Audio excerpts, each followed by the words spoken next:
오늘은 무엇을 믿으며 예배하는가 보겠습니다. 이전에도 그런 일이 있었지만 특히 이제 우리 박근혜 전 대통령이 탄핵되고 나서부터 더 두드러지게 나타나는 증상 중에 하나가 기독교를 표방하는 보수 우익 단체에서 시청이나 서울역, 광화문 이런 데서 시위를 벌이는 모습을 이제 계속 보게 되었죠. 그래서 저도 이제 왔다 갔다 하면서 여러 번 목격을 했는데 그 시위대가 들고 있는 현수막이나 피켓을 보면 참 어이가 없을 때가 많이 있습니다. 그들이 하나님을 말하면서 그 손에는 태극기, 성조기, 또 제가 봤을 때는 이스라엘기 이런 깃발을 들고 이스라엘기도 듭니다. 이스라엘기도 들고 또 이제 큰 집회를 할 때 보면 고인의 사진, 그러니까 고 박정희 대통령 사진까지 현수막에 해갖고 나와서 그렇게 시위를 하는 것을 보면서 교회이기 때문에 또 성도들이기 때문에 시위를 하면 안 된다라는 게 아니라 우리는 민주주의 국가니까 자기 의견을 얼마든지 표현할 수 있고 시위도 할 수 있는데 또 현수막도 걸 수도 있고 피켓을 들 수도 있는데 기도할 수도 있겠죠. 그런데 그들이 정말 믿는 게 무엇인지, 무엇을 위해 기도하는지, 또 누구에게 기도하는지 참 헷갈릴 때가 많이 있다는 거죠. 무엇을 믿는가? 하나님을 믿는 건가? 아니면 박정희 대통령을 믿는 건가? 이런 생각이 들 때가 있습니다. 왜냐하면 박정희 대통령을 신봉하는 듯한 그 모습들이 많이 나타나고 거의 신격화 시켜서 거기는 오류도 없고 정말 너무 훌륭한 대통령이고 박정희 대통령을 욕하면은 그거는 세상에 말할 수 없는 쓰레기고 이런 식의 거친 표현들이 나오는 것을 볼 때 정말 저 모임이 하나님을 믿는 사람들의 모임인가 하는 생각이 들 때가 많이 있다는 거죠. 근데 이제 왜 이런 말씀을 드리냐면 이 호세아 당시에 북이스라엘에서도 이런 모습들이 나타나고 있다는 거예요. 그래서 오늘 8절 말씀 보면 곡식과 새 포도주와 기름은 내가 그에게 준 것이요 그들이 바알을 위하여 쓴 은과 금도 내가 그에게 더하여 준 것이거늘 그가 알지 못하도다.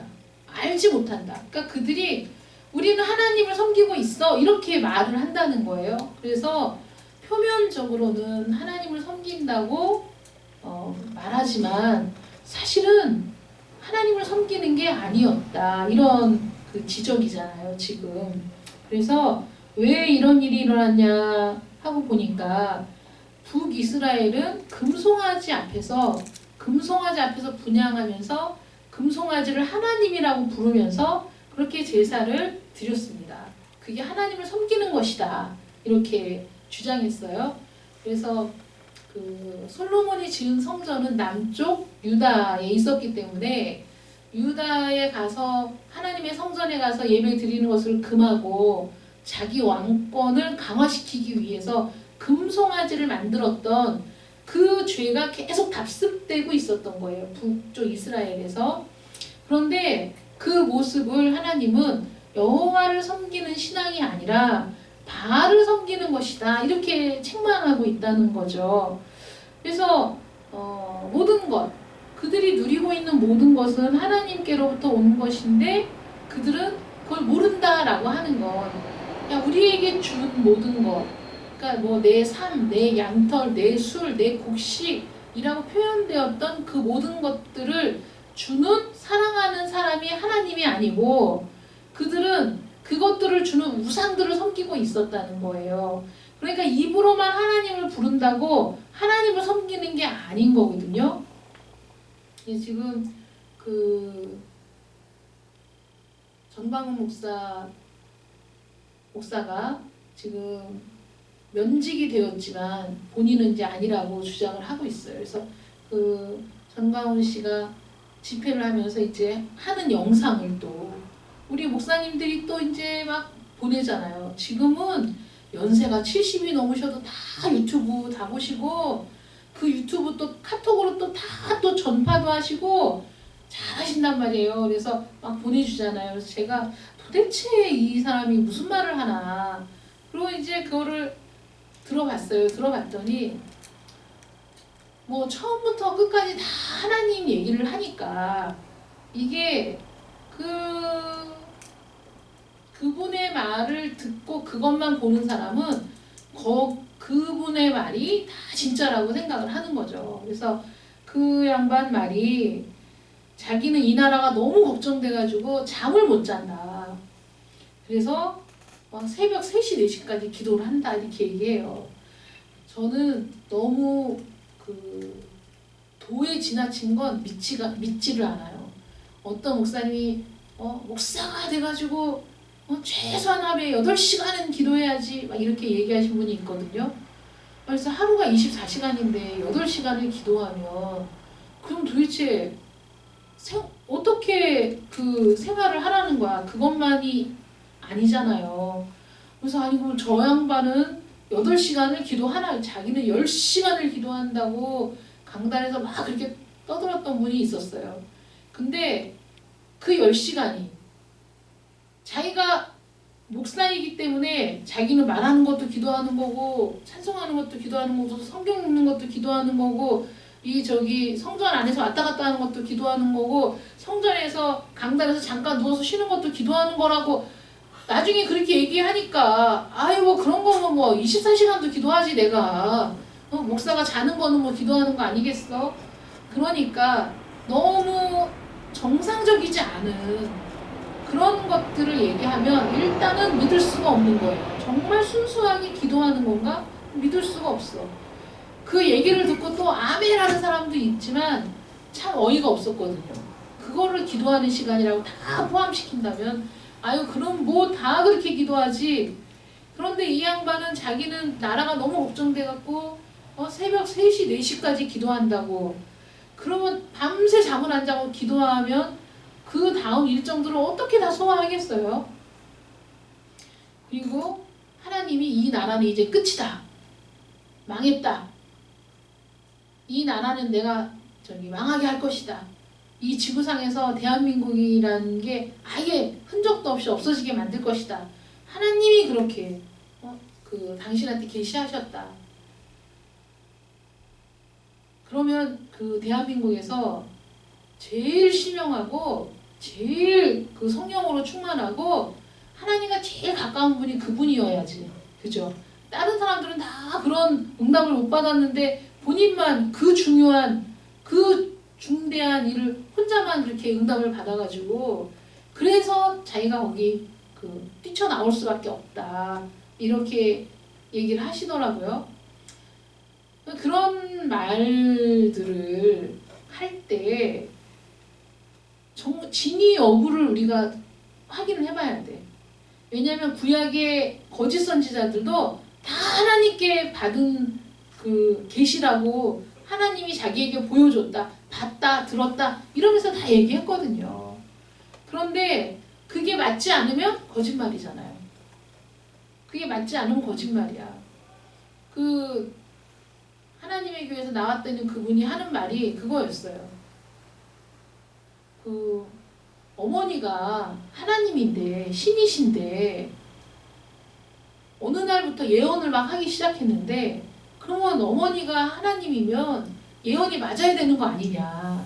근데 자기가 유심히 그거를 살펴보고 연구를 했는데 예언이 안 맞더라 이렇게 얘기하면서 그러니까 자기가 의심을 가질 수밖에 없다 이렇게 얘기를 하는 거예요.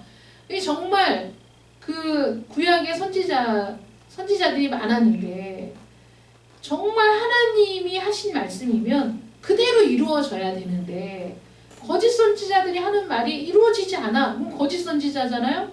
그거를 나중에 그렇게 하나님이 말씀하셨지만 하나님이 바꾸셨다느니 뭐 기도를 해서 하나님이 뭐 이런 얘기는 다 사실 필요 없는 얘기예요. 그러니까 지금 뭐 2년 전인가 우리나라 전쟁 일어난다고 막 그 데이비드 차 선교사니 누구니 누구 홍 무슨 전도사니 유튜브에서 난리 나고 사람들이 막 그거 다 보고 어떤 사람은 그것 때문에 미국으로 이민 간 사람들도 있었다니까요. 그때 대한민국 전쟁 난다고. 그래갖고 그 사람들이 또 기도는 또 그렇게 열심히 한대 또. 그래서 뭐 언제 며칠인데 그 자기는 막 그날을 생각하면 잠이 안 와서 금식하며 기도한다고 막 유튜브를 그 전날까지 올렸어. 근데 그 다음날 전쟁이 안 일어났어요.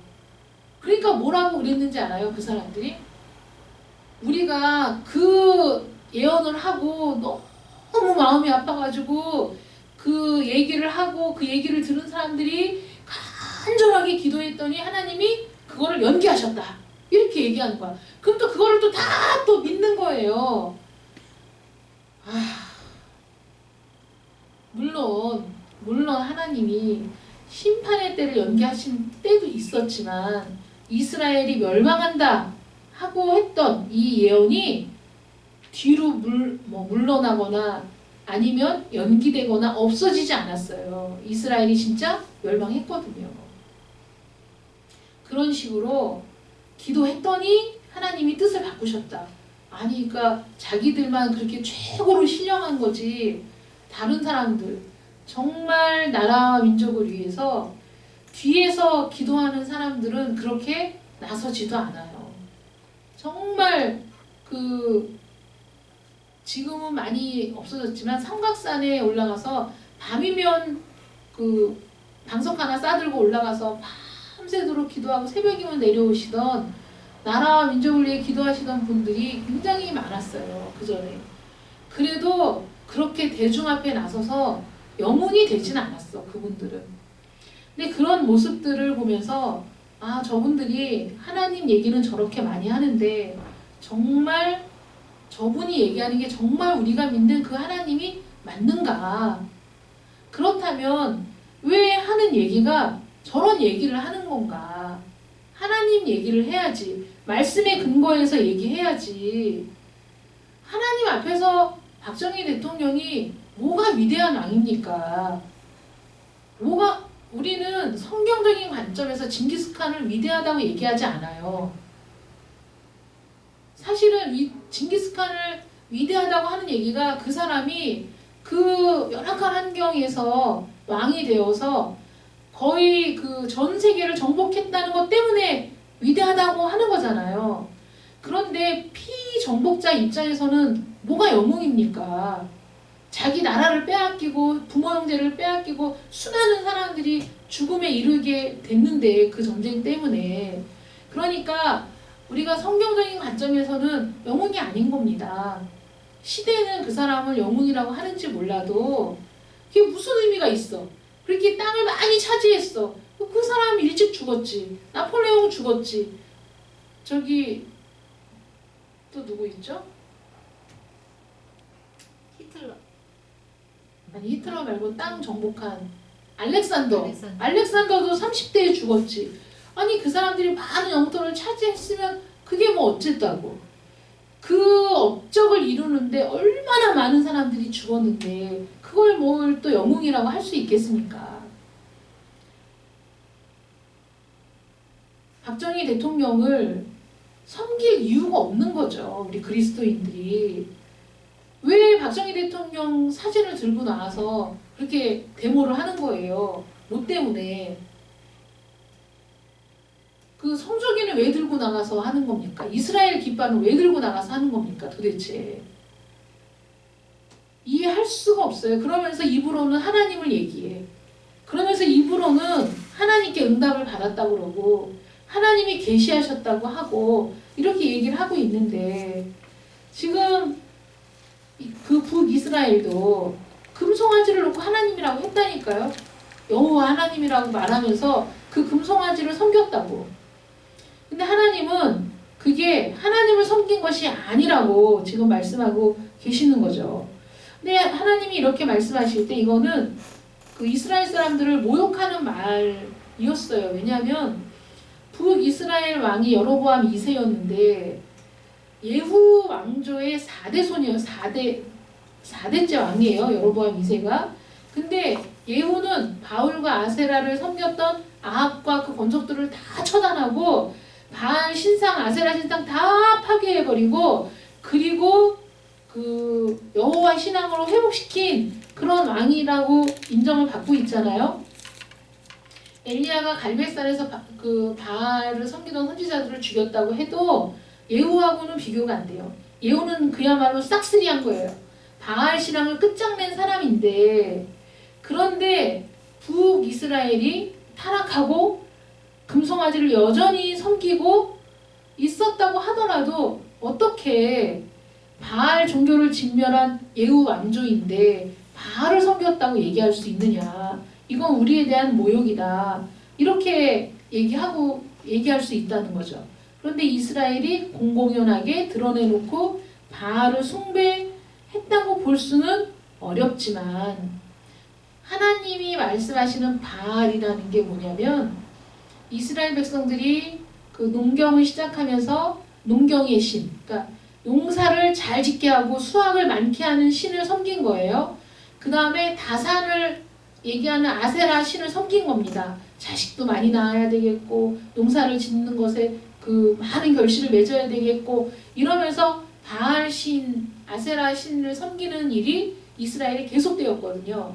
그런데 바알 신상을 세우지 않고 아세라 신상을 세우지 않았어도 금송아지를 향하여 여호와 하나님이라고 불렀어도 그 금송아지가 자기들의 토지를 비옥하게 하고 자식을 많이 낳게 하고 이런 우상을 향하여 갖는 그 탐심을 충족시키는 대상이었다면 하나님은 그것을 바알 신을 섬기는 것과 똑같다 이렇게 말씀하시는 것이죠.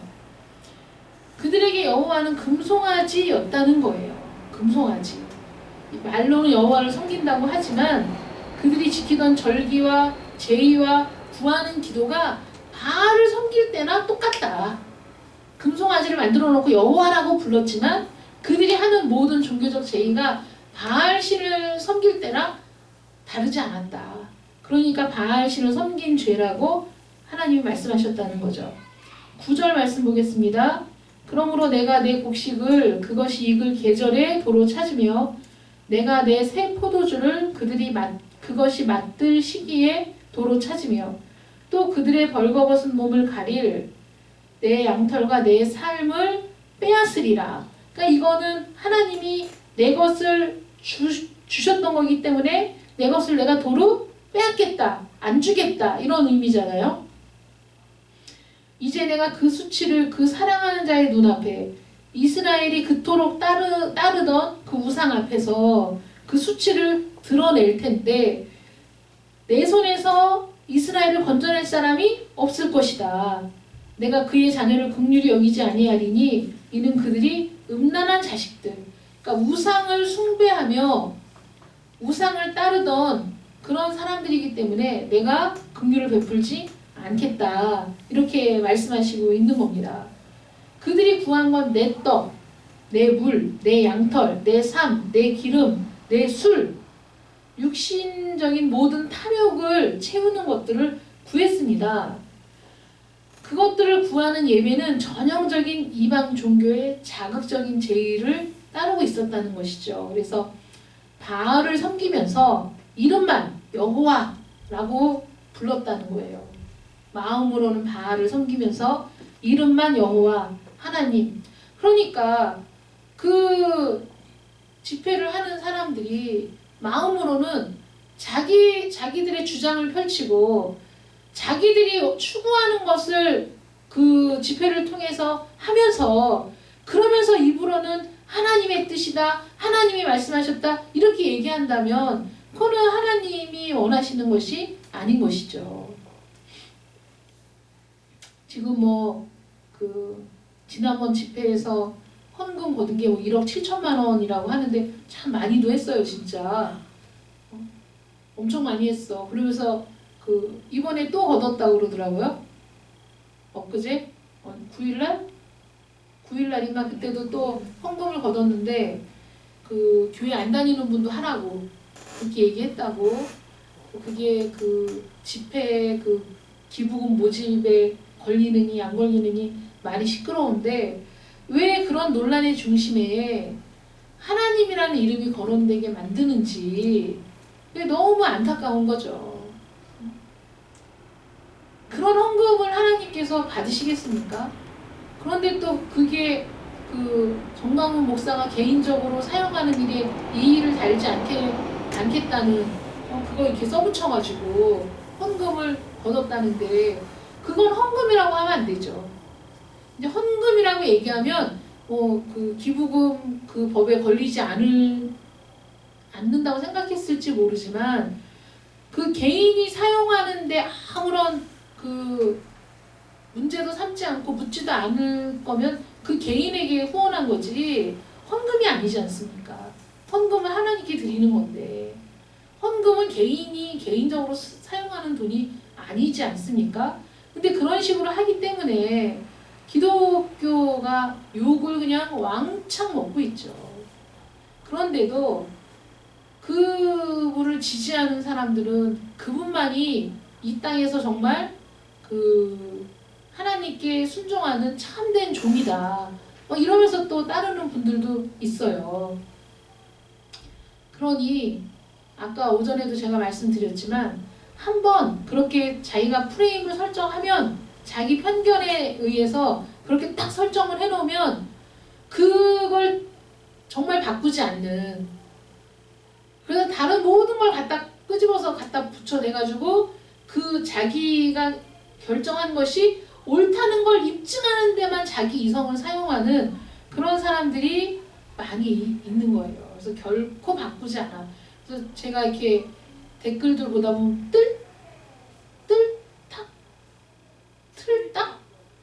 틀딱이 틀을 정해놓으면 절대 안 변하는 사람을 틀딱이라고 그러는 거예요? 그 뜻이 아니에요? 무슨 뜻이요? 바로 이렇게 된 비용이지 뭐 이렇게 안 되고 이렇게 된 비용이지.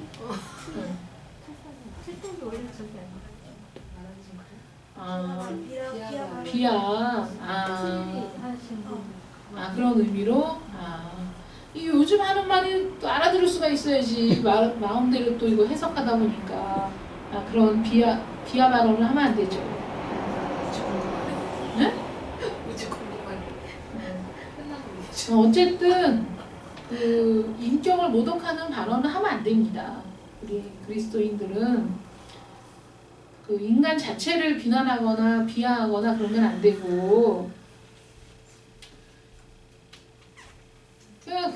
그런 모습들에서 어떤 다른 의견이 있어도 바뀌지 않아. 그게 그리스도인이라고 자유로운 게 아니에요. 왜냐하면 우리 기독교 진영 안에서도 그게 나뉘어졌어요.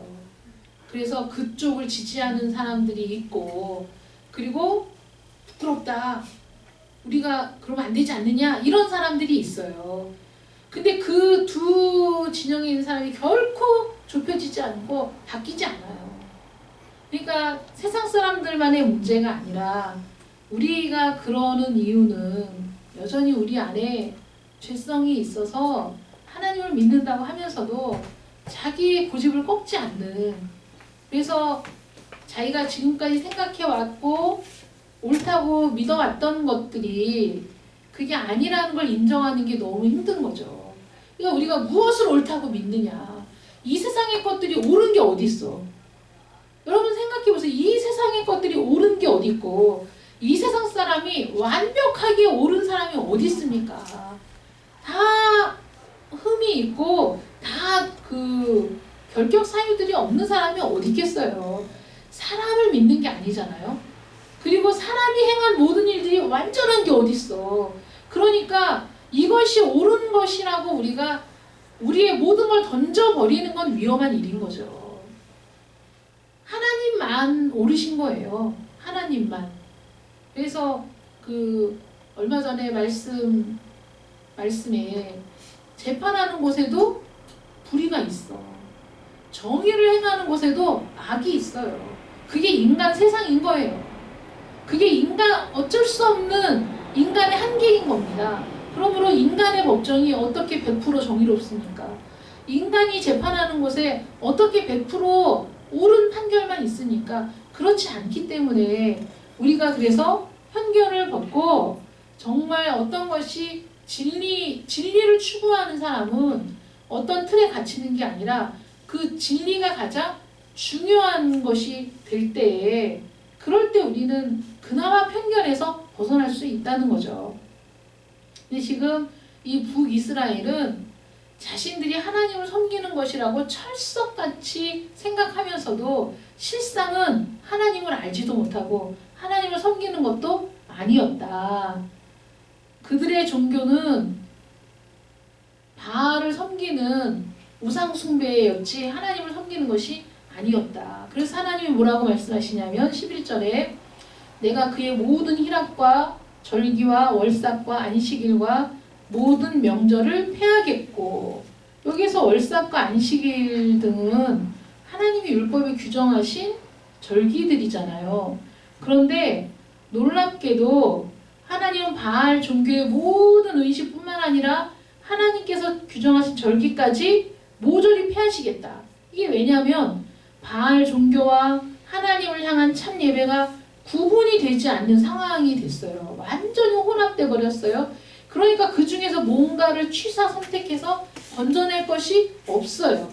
완전히 다 물들어버리고 타락해가지고 하나님을 향한 안식일 절기나 월삭의 절기도 다 부패해서 건져낼 게 없는 거예요. 그러니까 하나님이 다 패하겠다 이렇게 말씀하시죠. 그리고 포도나무와 무화과 나무도 거칠게 해서 수풀이 되게 하고 들짐승이 먹게 하고 귀고리와 폐물로 장식하고 그 사랑하는 자를 따라가서 나를 잊어버리고 향을 살라 바알들을 섬긴 시일대로, 그러니까 우상을 섬긴 그 기간만큼 내가 그에게 벌을 주리라 이렇게 말씀하십니다. 포도나무와 무화과 나무는 풍요를 상징하는 나무들이에요.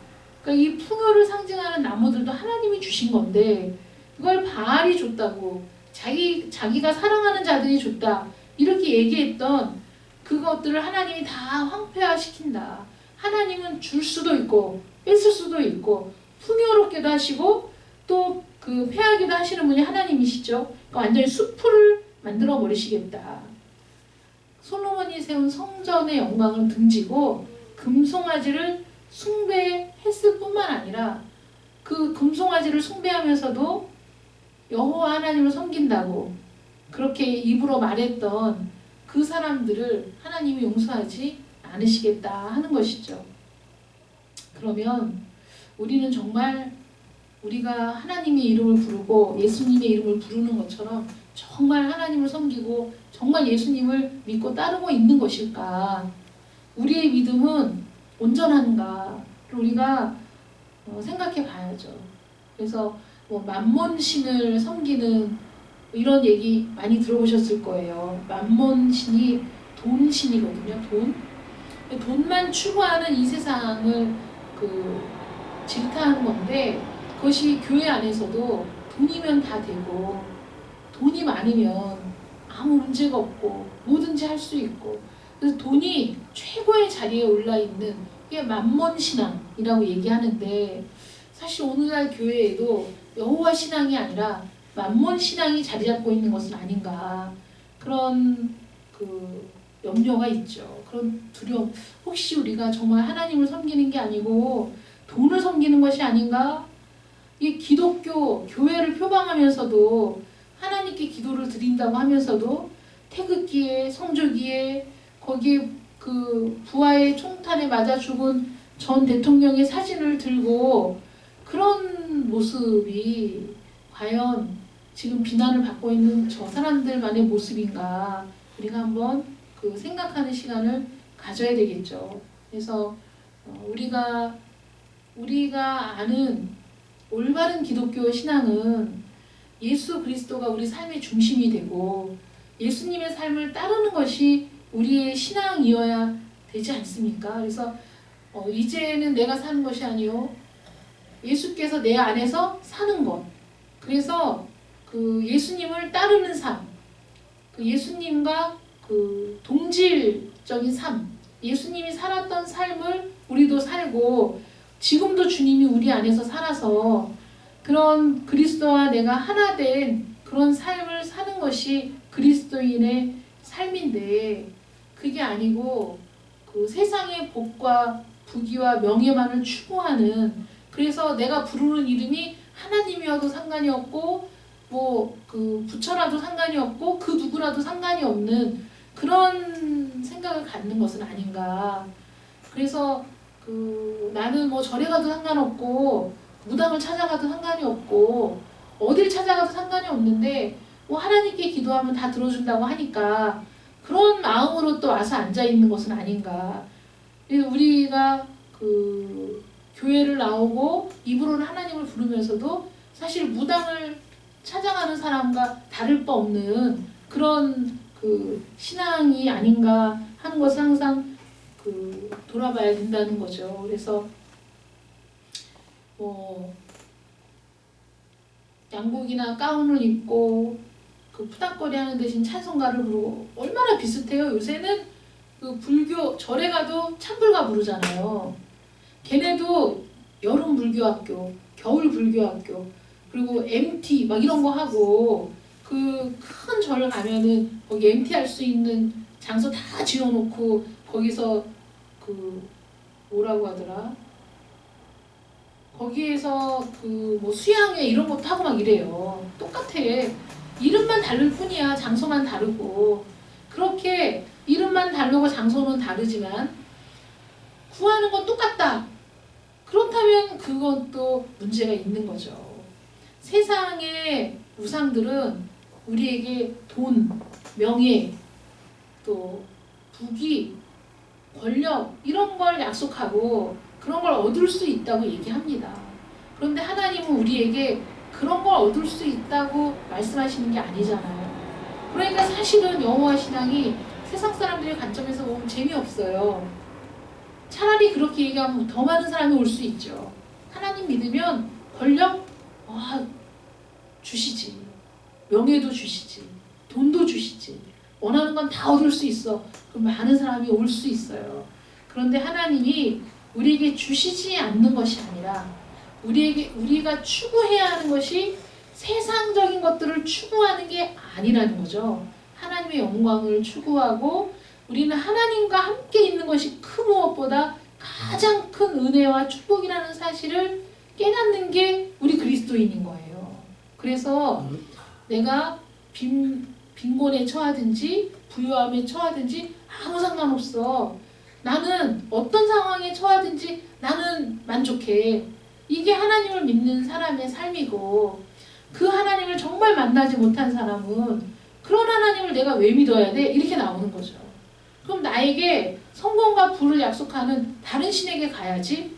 이게 세상의 신을 따르는 사람들의 모습이고, 정말 하나님을 따르는 사람은 이 세상에서 누리는 것들을 다 누리지 못한다고 하더라도 나의 영혼을 책임져 주실 하나님, 그리고 언제나 영원토록 나와 동행하실 그 하나님이 나의 하나님이심을 기뻐하고 감사하면서 살아가는 것이 참된 그리스도인이라는 겁니다. 그러니까 입으로만 하나님의 이름을 부른다고 다 하나님의 자녀는 아니라는 거죠. 우리는 검증을 해야 됩니다. 계시를 받았네, 기도를 했네, 응답을 받았네. 아무리 그래도 그 삶이 정말 하나님을 따르는 삶이 아니고 다 이 세상 사람이 추구하는 것과 똑같은 것들을 추구하며 그런 것들을 추구하는 삶이라면, 자기 희생은 전혀 없이 다른 사람들의 것을 착취하는 것이 그 사람이 하는 일이라면, 그렇다면 우리는 거기에서 하나님을 볼 수 없는 거죠. 하나님의 시선처럼 하나님의 이름을 부르나 바알을 섬기는 자, 하나님의 이름을 부르나 금송아지를 섬기는 자라고 하나님은 책망하실 겁니다. 그래도 아직 하나님은 남은 자들이 있어서 오래 참으시고 계신 거예요. 정말 하나님이 마지막 때가 되면 그 예수님이 이 땅에 다시 재림하시는 그날에 이 세상에 하나님의 공의로운 심판이 내려질 겁니다. 그 심판을 벗어날 사람은 아무도 없어요. 우리도 사실은 하나님의 심판대 앞에 서기가 부끄러운 존재죠. 예수님이 나의 변호자가 되지 않으신다면 우리도 두렵고 떨리는 마음으로 심판의 날을 맞이해야 되겠지만 우리 주님이 나의 변호사가 되시고 나의 모든 죄를 대신 담당해 주셨다는 그 믿음 하나로 언제든지 오시옵소서, 어서 오시옵소서라는 믿음의 고백을 하게 된 줄 믿습니다. 우리 이 세상이 어떻게 흘러가든지 간에 저와 여러분은 참되게 하나님을 예배하는 자들이 되시기를 축원합니다. 기도하겠습니다. 사랑의 하나님 감사합니다. 우리가 어떻게 하나님을 참되게 예배할 수 있습니까? 우리는 여전히 세상의 탐욕으로 또 우리 자신만을 위하는 이기심으로 가득 차 있는 존재들입니다. 하나님이 우리의 눈을 열어주시고 우리의 마음을 들어주시고 은혜를 부어주시지 않았다면 우리도 역시 이 세상에서 종교라는 이름만 가지고 하나님이라고 부르기는 하면서도 육신의 탐욕으로 살아가는 자들이었을 수밖에 없을 겁니다. 그런데 하나님께서 우리에게 은혜를 주시고 참되게 하나님의 이름을 부르며 예배할 수 있는 자로 세워주심을 감사드립니다. 정말 진리를 쫓는 자들이 되게 하시고 우리 주님과 함께 동행하며 주의 뜻을 따르는 자들이 되게 하여 주시어서 세상과 구별된 삶을 살아갈 수 있도록 하나님 은혜를 더하여 주시옵소서. 우리 주님 오시는 그날을 바라보며 기쁜 마음으로 아멘 주 예수여 오시옵소서. 나는 간절한 바람으로 살아가는 저희들 되게 해 주시옵시고 이 어지러운 세상 속에서 참된 진리를 갈구하는 믿음의 사람들 되게 하여 주시옵소서. 아멘. 예수님의 이름으로 기도드립니다. 아멘.